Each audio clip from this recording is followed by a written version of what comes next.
Hello, beautiful souls. My name is Ruby Ansari.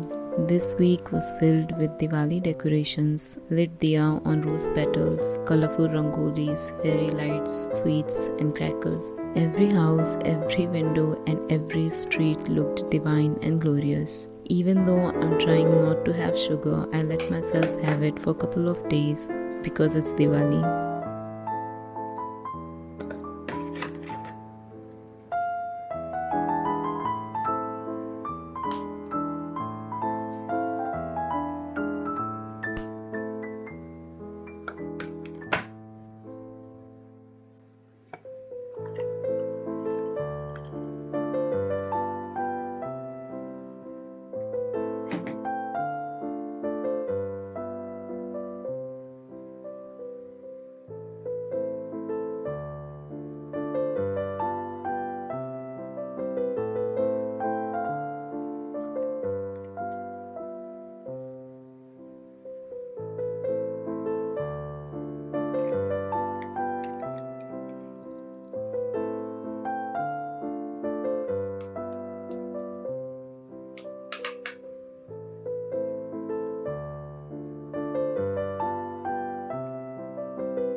I bought so many diyas by mistake and I don't know what to do with it now. But I seriously love the way they look, the shape, the color, so I'm sure I'll learn to use them somehow.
I saw this beautiful paper online and its color and the flowers on the wallpaper attracted me so much.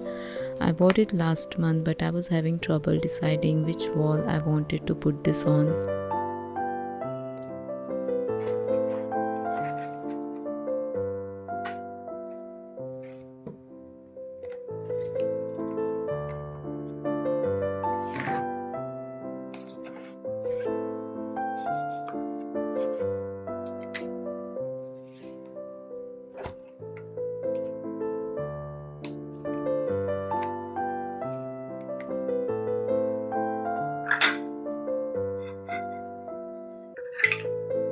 It took me 3 days to get all the proper tools ready and to get all the information.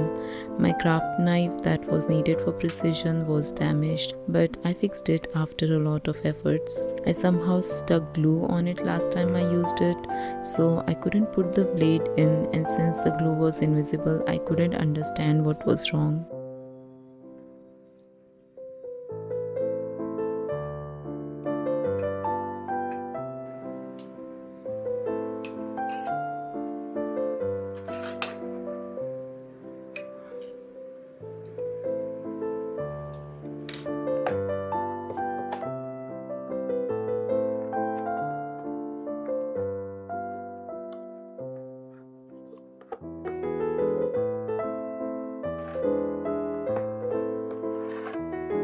I also watched few tutorials on how to stick wallpapers to get it right, and those were honestly so very helpful. My sister helped me too to put this on, and I'm quite happy with how this turned out. Although we ran out of wallpaper for the end of the wall, so I have reordered it and it's going to take a couple of weeks to reach.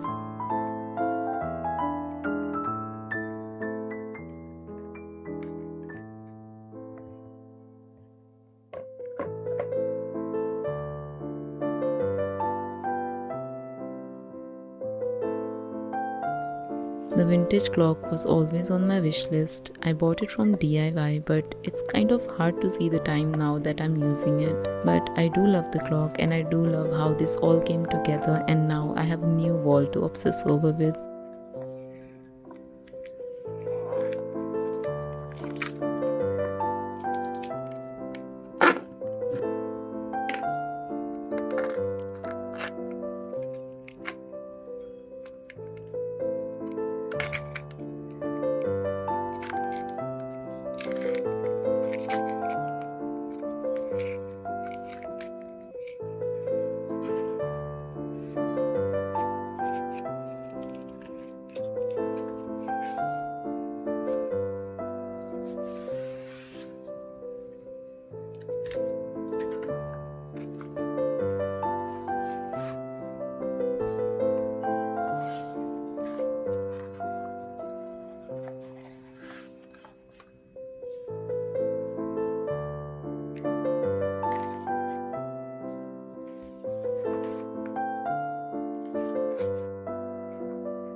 Today, I will be reading you Grandma and Grandpa's Garden.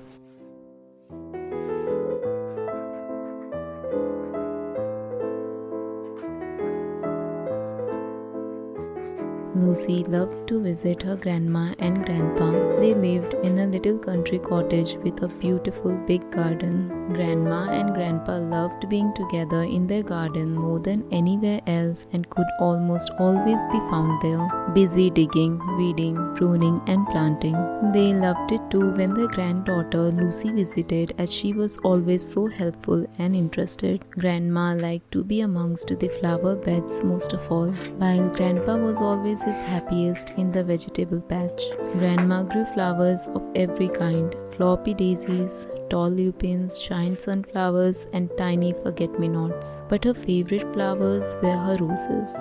She loved their colors, delicate petals, and wonderful scent. Grandpa grew vegetables of every kind in the straightest of rows: carrots, cabbages, and beetroot, enormous bendy marrows, and long runner beans. They were often in the garden together all day from sunrise to dusk, stopping only for a chat over a cup of tea and a slice of Grandma's delicious fruitcake. Grandpa would tell Grandma how glorious the flowers were looking, and Grandma would admire Grandpa's wonderful vegetables. They were so happy together, and even happier when Lucy came to visit and help. They taught her how to plant seeds, care for young seedlings, prune, weed, and harvest the fresh vegetables and flowers. However, these long happy days did not last forever. Sadly, Grandma became very ill. She was so poorly that she had to stay in bed and couldn't go out into their much loved garden. Grandpa moved their bed towards the window so Grandma could see her wonderful flowers. He also cut her a fresh bunch every day and placed them in a vase next to her. There, she could smell their fragrant scent. It was there, one quiet morning, that Grandma took a last look at her beloved garden, smiled, closed her eyes, and passed away in Grandpa's gentle arms. Lucy was unable to visit Grandpa for several weeks. Her mom said she should wait a while. When she finally did, she was so sad to find Grandpa sitting quietly on the veranda, rocking in his chair. The garden too looked sad, with weeds creeping amongst the flowers and vegetables that had dried and withered. Grandpa told Lucy that he felt too sad to go into the garden as he was missing Grandma so much. Lucy stared quietly into the neglected garden. "But Grandpa," she suddenly said, "don't the garden remind you of the happy times with Grandma?" Grandpa still looked sad. Lucy held Grandpa's hand gently. "Look, don't the roses remind you of Grandma's rosy cheeks?" she whispered. Grandpa smiled slightly. "And look, the forget-me-nots are as blue as Grandma's eyes." Grandpa's smile got wider. "What about the sunflowers? They remind me of Grandma's smile. I can almost see Grandma now," she beamed. By now, Grandpa had tears of happiness in his eyes and he hugged Lucy. "You are right. I can see Grandma too," he smiled. "Come on, we have work to do." Lucy spent all her spare time over the following years planting and caring for the garden with Grandpa. Late one evening, as dusk fell, Lucy and Grandpa sat on the veranda with a cup of cocoa, tired but pleased with their day's work. After a quiet moment together, Lucy said, "Grandpa, the garden will always remind me of you too." Grandpa smiled, squeezed her hand, and closed his eyes, knowing their garden will always be in safe hands.